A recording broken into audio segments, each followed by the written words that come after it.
questions about your opening. What the idea of sacredness and it being something as esteemed or valued or set apart, why does that have to be cultural? Like, why does that have to have, why do we have to have a broad cultural understanding, political, social understanding of sacredness and of sex being sacred, of some things being privileged? Why can that not be individual? I agree with you about the pleasures of limits. And I think that if you talk to a lot of people involved in BDSM practices or polyamory or other things, those tend to involve a lot of control and a lot of limits, a lot of rules. Very sort of, but they're rules that one has created for oneself and with other people, and they're often created for pleasure to make relationships work. So I don't think that sex positivity necessarily eschews limits, because they're usually necessary to make sex work, I think, as you sort of have said.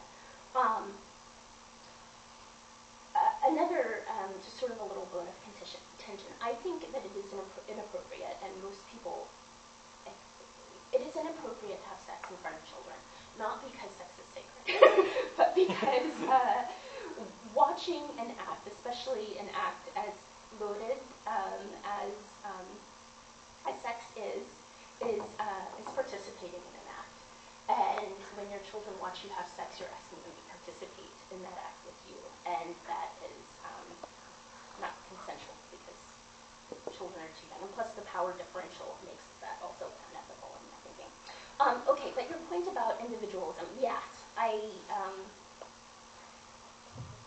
this is an issue.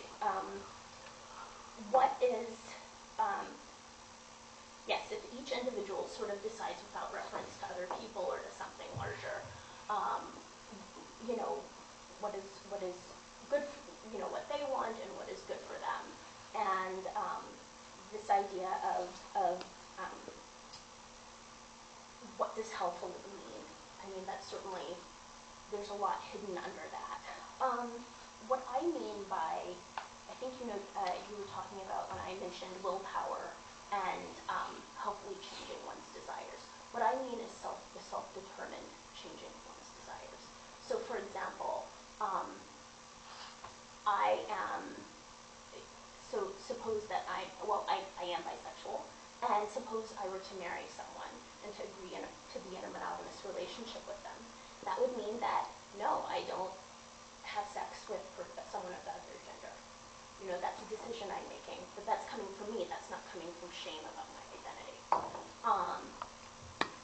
That's what I mean by healthy. I mean self-determined, and not terribly influenced by, not unduly influenced by cultural shame around one's identity or around sexual acts. I think those decisions made in that way are freer and have more integrity.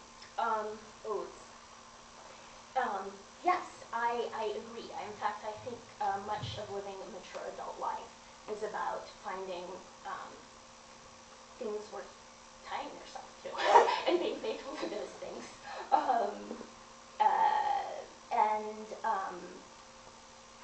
But I also think because of that, because it's so enormously important to be faithful to your oaths, it's important to be very conscious in making them and to be very self-determined in making them, and not to have them be made for you by a culture that makes it difficult for you to do otherwise, by a legal system that make it difficult